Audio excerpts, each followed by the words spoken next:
Graça e paz a todos, é com grande prazer que eu convido vocês para poderem participar de mais uma quarta-feira de estudo aqui na Batista Vila Formosa.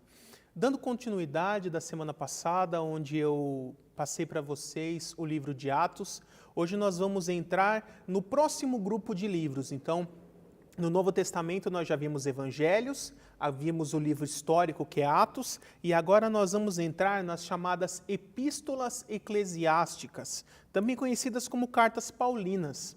Quais são elas? Romanos, 1ª e 2ª Coríntios, Gálatas, Efésios, Filipenses, Colossenses, 1ª e 2ª Tessalonicenses e a Carta aos Hebreus. Nós vamos dividir o estudo das cartas eclesiásticas em 2 encontros, 2 quartas-feiras. Hoje eu vou falar com vocês sobre as primeiras 4, Romanos, 1ª e 2ª Coríntios e Gálatas. E na próxima quarta-feira, de Efésios em diante, para que nós possamos fazer uma boa divisão. Então eu quero começar, sem mais delongas, falando sobre a carta aos Romanos.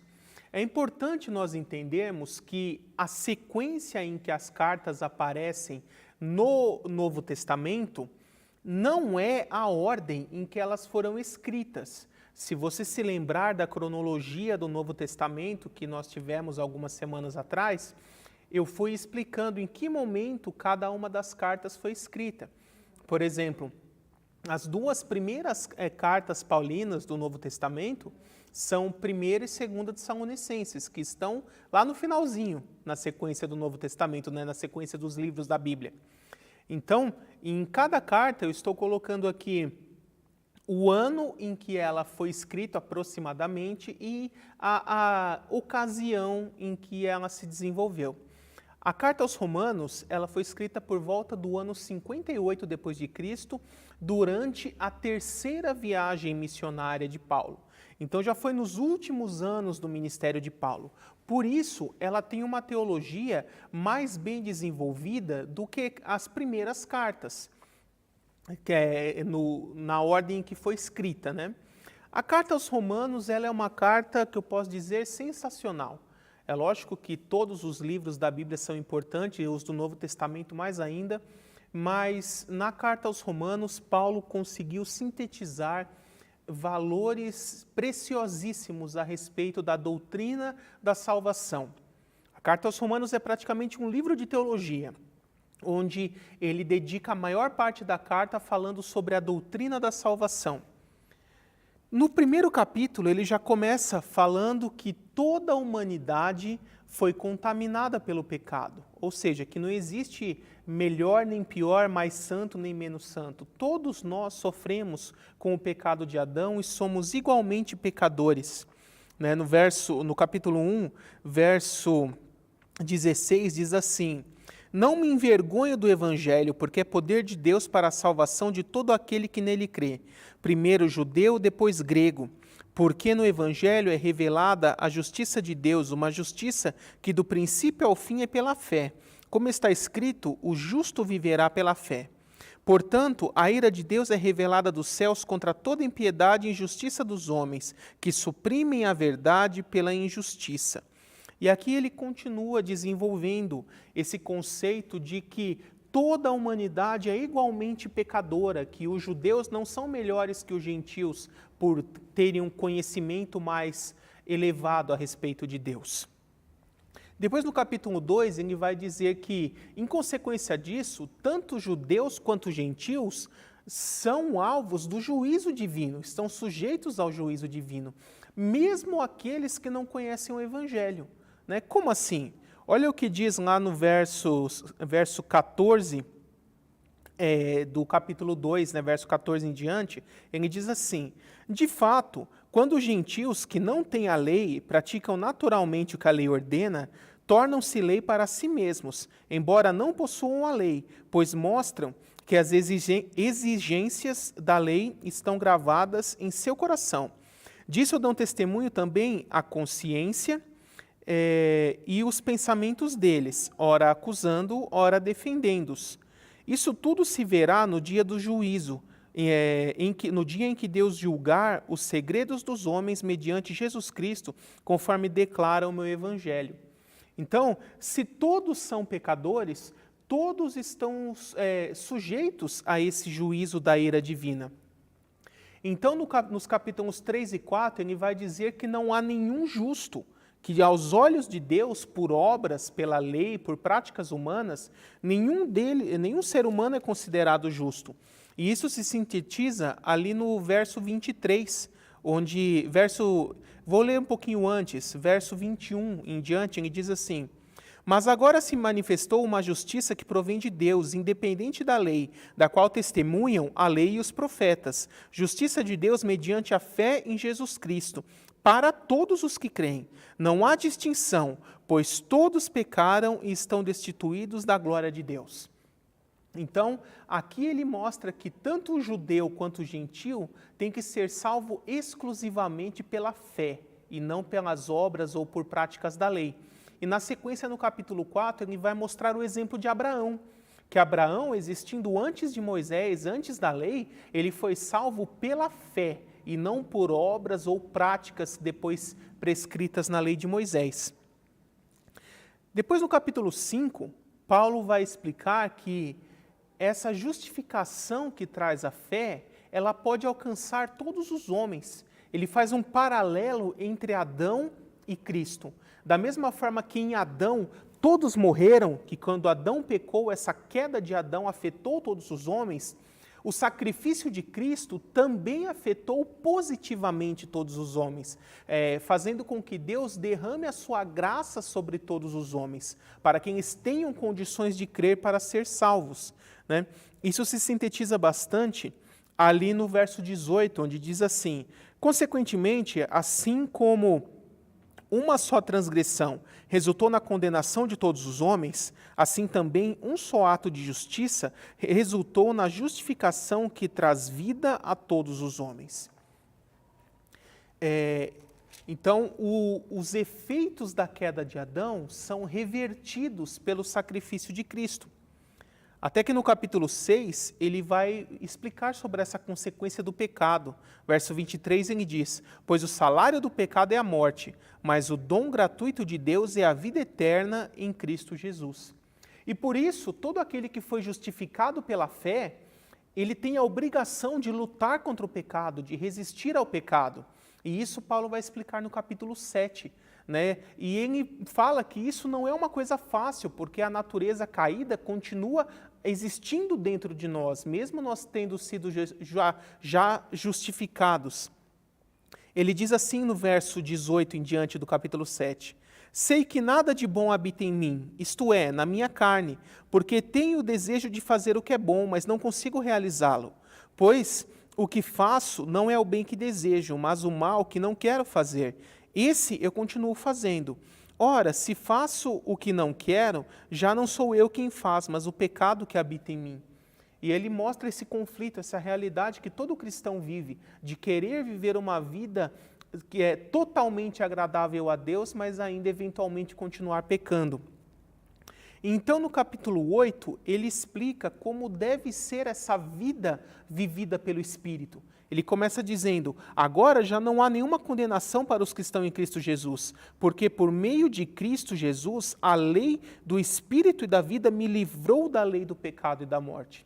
Eu particularmente gosto muito do capítulo 8 de Romanos, acho ele muito completo, aborda vários temas interessantes, né? Como a certeza da salvação, por exemplo, né?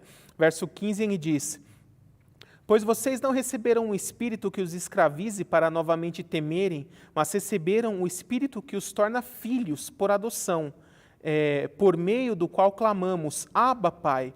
O próprio Espírito, Espírito com E maiúsculo, Espírito de Deus, testemunha em nosso espírito que somos filhos de Deus. E se somos filhos, somos herdeiros de Deus e co-herdeiros com Cristo, né?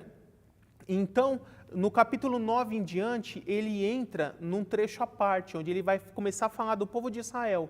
E no capítulo 9 ele fala do passado de Israel, a respeito das origens de Israel, do início do povo de Israel, ali com os patriarcas, quando Deus elege e predestina quem seriam os patriarcas de Israel, a linhagem da qual viria o povo de Deus, da onde viriam os profetas, o povo de Israel, as escrituras e, por fim, o próprio Messias.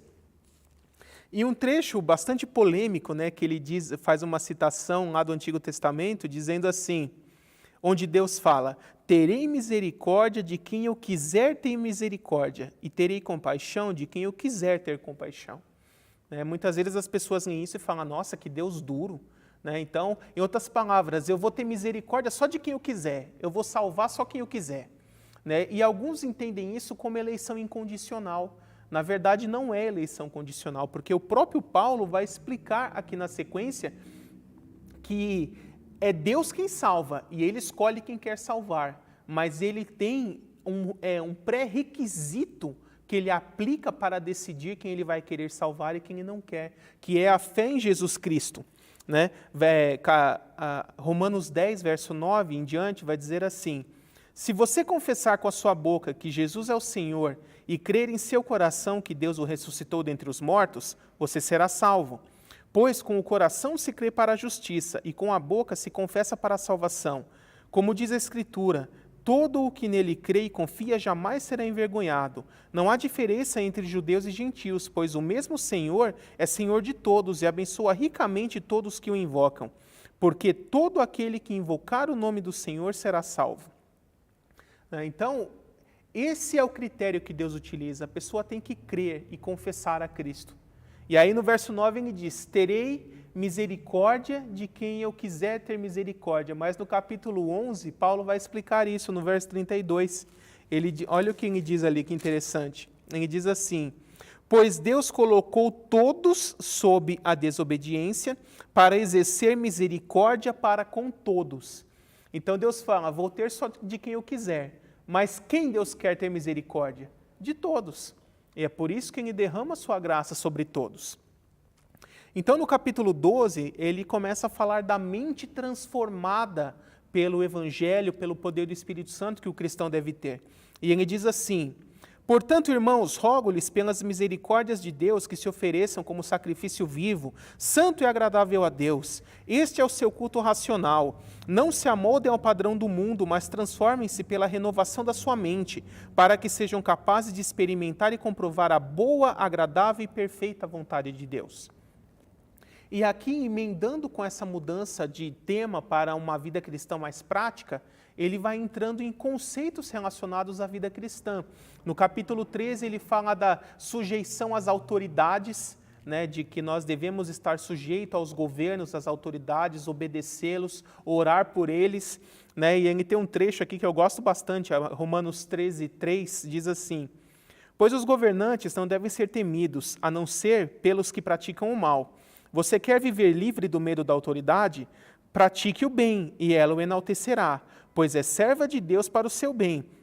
Mas se você praticar o mal, tenha medo, pois ela não porta espada, ou arma, nos dias de hoje, sem motivo. É serva de Deus, agente da justiça para punir os que praticam o mal. Então, aquele ditado que diz assim, quem tem medo de polícia é bandido, não foi Paulo que inventou. Você pode ver que ele coloca aqui. Quem deve ter medo da autoridade constituída por Deus, autoridade governamental? Os que praticam o mal. Os que praticam o bem não têm que ter medo da autoridade, têm que respeitá-la. Apenas isso. E aqui, entrando nesse conceito de vida cristã mais prática, ele emenda também no convívio eclesiástico entre os irmãos. O capítulo 14 vai explicar que nós devemos suportar em amor aqueles que são mais fracos na fé. Então, por exemplo, um entende que não deve usar um determinado tipo de roupa, o outro já tem a fé mais forte e entende que não tem problema. Uns entendem que tem alimentos que não devem comer, ou dias especiais que devem guardar, e outros que já têm uma fé mais madura, entendem que não precisam nada disso, mas que nós devemos respeitar um ao outro. Aquele que acha que tem que fazer, não deve desrespeitar o que entende que não tem que fazer, e vice-versa. E todos devem suportar em amor uns dos outros, respeitando as diferenças para um convívio saudável. Então, nos capítulos 15 e 16, Paulo dá várias saudações e faz o seu encerramento, né? E aí nós entramos na primeira carta aos Coríntios. A igreja de Corinto ela tinha vários problemas. Paulo já começa falando que era uma igreja cheia de divisões, cheia de problemas entre os irmãos, facções, uns falando sou de Paulo, outros sou de Apolo, que era um pastor da época, outros sou de Jesus, e tinha essas divisões já na época. E ele começa dizendo assim, que o evangelho não é baseado em sabedoria humana, mas que ele é o poder de Deus. Né? O verso 18 diz assim, pois a mensagem da cruz é loucura para os que estão perecendo, mas para nós que estamos sendo salvos é poder de Deus, pois está escrito, destruirei a sabedoria dos sábios e rejeitarei a inteligência dos inteligentes. Então, muitos estavam ali tentando se basear apenas em sabedoria humana, mas o evangelho é a verdadeira sabedoria, porque é o Espírito Santo que torna o homem capaz de entender as Escrituras e poder ensinar e explicá-la. Então, na sequência, nos capítulos 3 e 4, ele continua falando desses problemas de divisões, facções na igreja, até que no capítulo 5 ele começa a abordar uma questão bastante interessante. Havia um caso de imoralidade lá na igreja, em que um jovem estava tendo um relacionamento íntimo, amoroso, com a esposa de seu pai. Né? O texto não deixa claro se era a própria mãe ou se era uma madrasta, possivelmente era uma madrasta dele.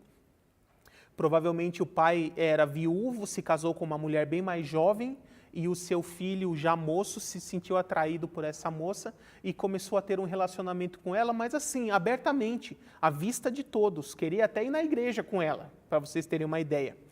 E Paulo aqui dá orientações severas. Como esse jovem já foi exortado e não quis se arrepender, ele deve ser excluído da igreja, que é o que a gente chama aqui de excomungado, de ser afastado do convívio, não ser mais considerado como cristão. Né? E ele recomenda que a igreja aplique isso. E dentro já desse mesmo conceito, ele começa a falar também de outras questões da vida prática. No capítulo 6 ele explica que os cristãos devem resolver suas diferenças entre eles mesmos, recorrendo a autoridades cristãs idôneas que possam conciliar esses conflitos. E fazer de tudo, evitar ao máximo, para não processar uns aos outros judicialmente e ter que recorrer a juízes ímpios para resolver essas questões. Depois, no capítulo 7, Paulo dá várias instruções a respeito de casamento, divórcio, recasamento, viuvez, né, como um cristão deve agir diante de todas essas situações. E no capítulo 8, ele dá instruções a respeito de alimentos consagrados a ídolos. Né? Qualquer tipo de alimento que foi consagrado a um ídolo ou a alguma religião, alguma divindade, o cristão deve comer, não deve comer, né? Como lidar com toda essa situação? Então, no capítulo 9, ele começa a defender o seu direito de apóstolo, porque alguns ali diziam que ele não era um apóstolo de verdade, né? Porque ele não era um dos 12 que esteve com Jesus durante seu ministério terreno. Então, ele defende seu apostolado e comprova que ele tem todos os pré-requisitos de apóstolo, porque ele esteve 3 anos com Jesus, como eu expliquei na semana passada, recebendo o evangelho por revelação do próprio Cristo. E nós temos um versículo muito interessante, olha o que Paulo diz aqui.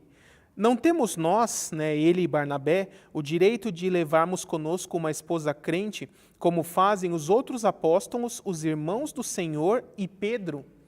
Então aqui Paulo testifica que todos os apóstolos, inclusive Pedro, eram casados durante o seu ministério com esposas crentes. Né? Então, isso cai em grande contradição com o ensino católico, que diz que o padre não pode se casar e que Pedro foi o primeiro papa, né? Sendo que o Pedro foi casado durante o seu ministério, já como apóstolo.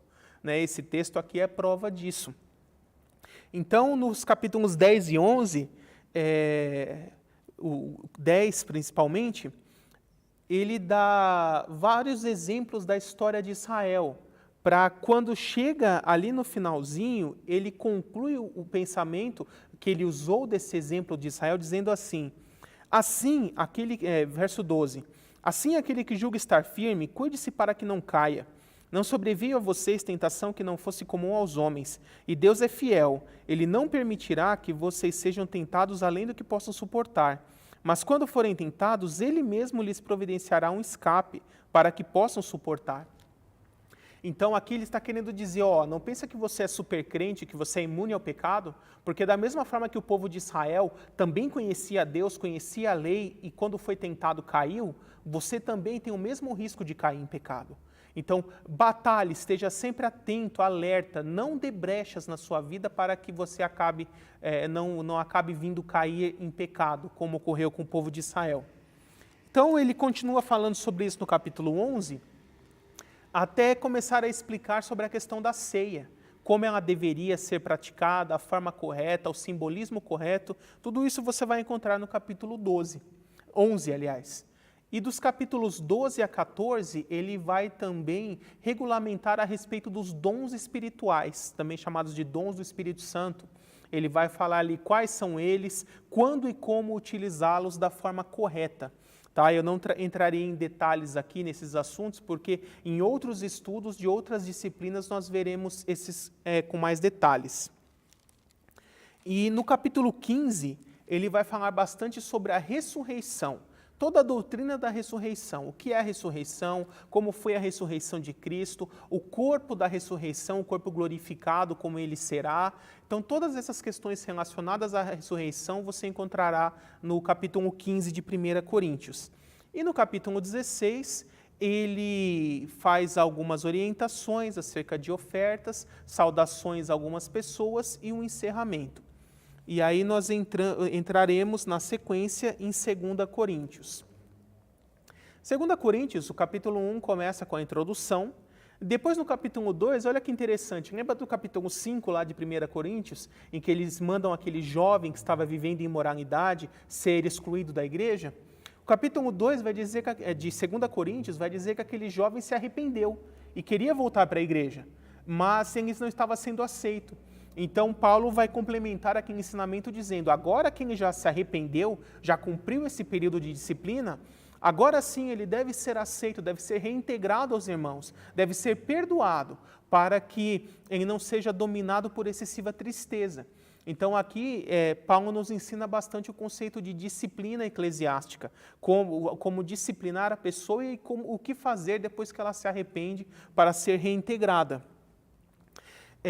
No capítulo 3, ele vai contrastar a antiga lei, a lei mosaica, com a nova aliança. A nova aliança em Cristo, ele vai explicar que ela substituiu a lei de Moisés e que, por isso, aquele que é cristão, que entrega a sua vida a Jesus, não precisa mais seguir a lei. E tem um trecho aqui, geralmente muito mal interpretado, né? O verso 6, né, do capítulo 3, ele diz assim, ele nos capacitou para sermos ministros de uma nova aliança, não da letra, mas do Espírito, pois a letra mata e o Espírito vivifica. Quem aqui já não ouviu essa expressão, a letra mata, querendo dizer que a pessoa não deve estudar teologia, não deve estudar a Bíblia a fundo, porque isso vai esfriar ela como crente? Isso é uma interpretação totalmente fora de contexto e não é o que o texto diz aqui. A letra aqui é a lei de Moisés, então ele está contrastando a antiga aliança da lei com a nova aliança em Cristo, que é a da graça. Da mesma forma que a lei trouxe morte, a nova aliança em Cristo traz vida.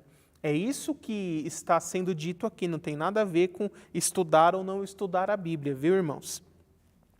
E na sequência, ele explica que, no capítulo 4, que esse poder de Deus que é derramado em nós, ele vem do Espírito Santo e não de nós mesmos. Por isso ele opera em nossas fraquezas. Mesmo nós humanamente estando fracos, o poder de Deus opera em nós.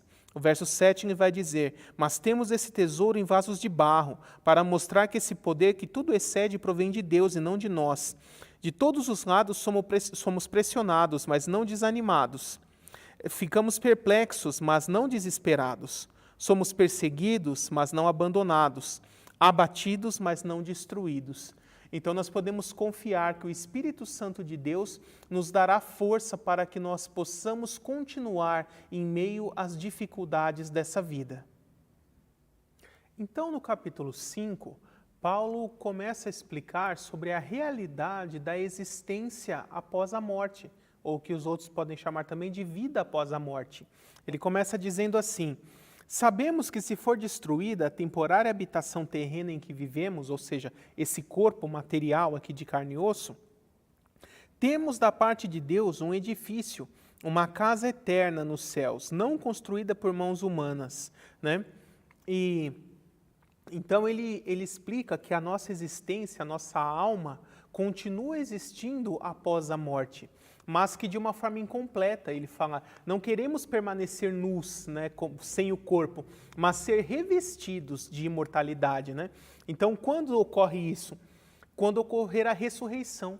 Na ressurreição dos mortos receberemos um novo corpo, um corpo glorificado, imortal, indestrutível, semelhante ao dos anjos. E aí poderemos viver a existência de forma plena, né? E essa realidade ele explica aqui no capítulo 5.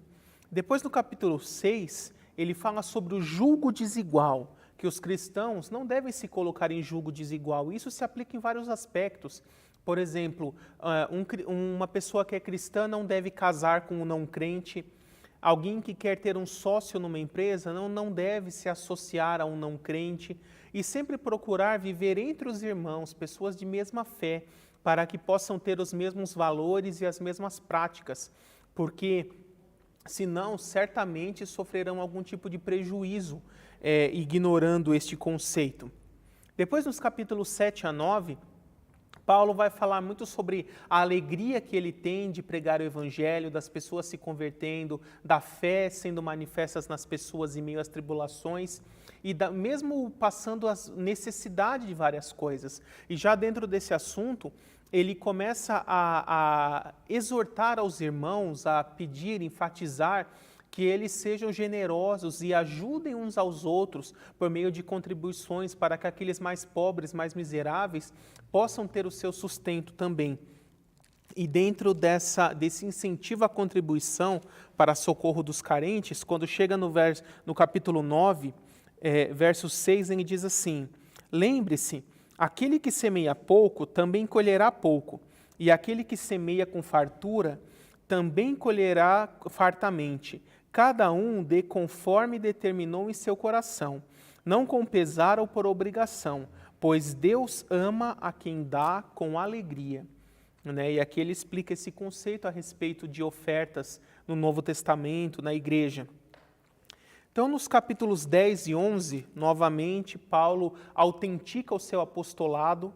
Ele mostra, comprovando que ele tem todas as características, todos os pré-requisitos de um pastor, e as obras dele também autenticam isso, o seu sofrimento, as perseguições que eles passam, para realmente comprovar que ele é, de fato, um apóstolo.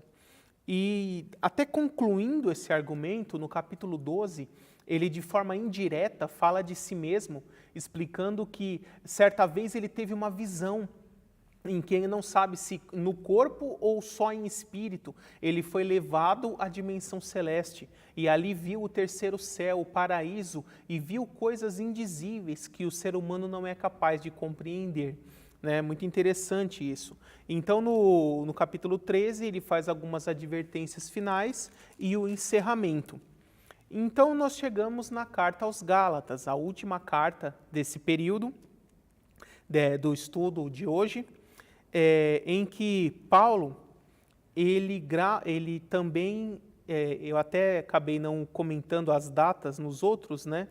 Então, a primeira carta, todas essas cartas elas foram escritas durante a terceira viagem missionária de Paulo. Então, em 57, a 1 Coríntios, em 58, a segunda, e em 57, novamente, a carta aos Gálatas. A carta aos Gálatas, ela tem um objetivo principal.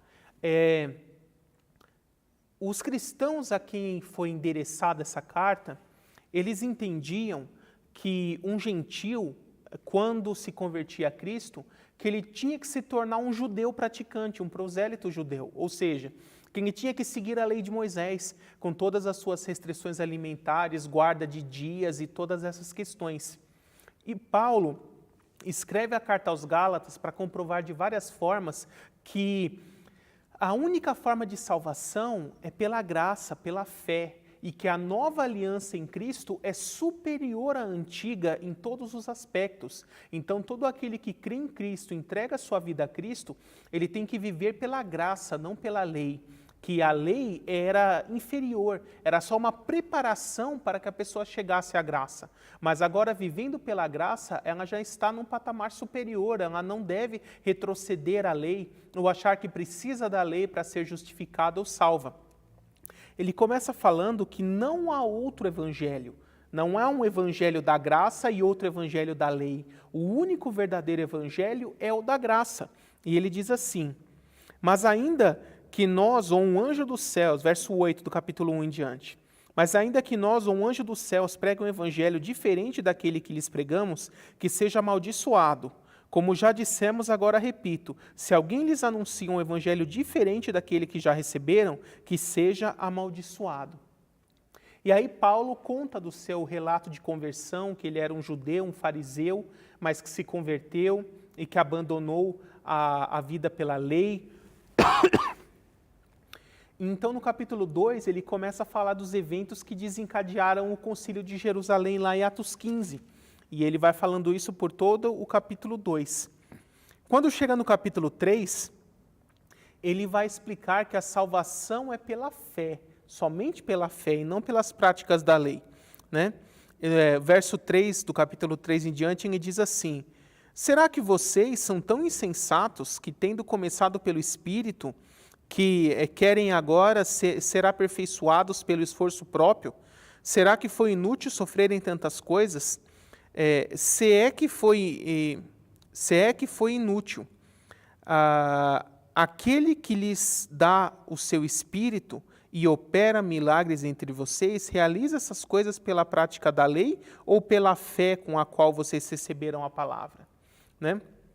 Então, no capítulo 4, ele dá continuidade a isso, mostrando que a nova aliança, a da graça, é superior à antiga e, por isso, ela veio substituir a antiga e as pessoas não precisam mais praticar a antiga. E é importante que, no verso 3 em diante do capítulo 4, ele diz assim: assim, também nós, quando éramos menores, estávamos escravizados aos princípios elementares do mundo. Mas, quando chegou a plenitude do tempo, Deus enviou seu Filho, nascido de mulher, nascido debaixo da lei, a fim de redimir os que estavam sob a lei, para que recebêssemos a adoção como filhos. É por isso que vocês são filhos. Deus enviou o Espírito Santo ao coração de vocês. E ele clama: Abba, Abba, Pai. Assim, você já não é mais escravo, mas filho. Por ser filho, também se tornou herdeiro.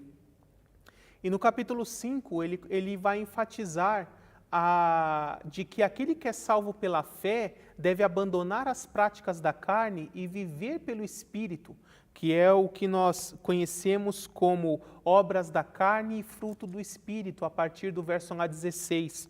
Ele vai descrever as obras da carne e no verso 22 em diante vai descrever o fruto do Espírito. Isso está aqui em Gálatas. E ele encerra essas exortações finais, no capítulo 6, com exortações finais, saudação e um encerramento. Então, essa é a primeira parte das cartas paulinas. Na próxima semana, eu abordarei a segunda parte, que vai de Efésios até Hebreus. Mais uma vez, obrigado pela sua presença, pela sua participação. Vamos fazer uma oração para encerrar esse estudo. Santo Deus, Pai de amor, Todo-Poderoso, Criador dos céus e da terra, eu me achego a Ti nesse momento em oração para pedir pela vida de todos aqueles que estão assistindo ou ainda irão assistir esses estudos, Senhor. Que o Espírito Santo de Deus consolide nas mentes e corações de cada um dos que estão assistindo esse estudo, para que essa palavra seja fixada, gravada nos corações e nas mentes de cada um, e nós possamos aplicá-la de forma prática em nossas vidas. Muito obrigado por tudo, Senhor. Essa é a oração que eu faço, já agradecendo, em nome de Jesus. Amém. Que Deus te abençoe e até o nosso próximo estudo.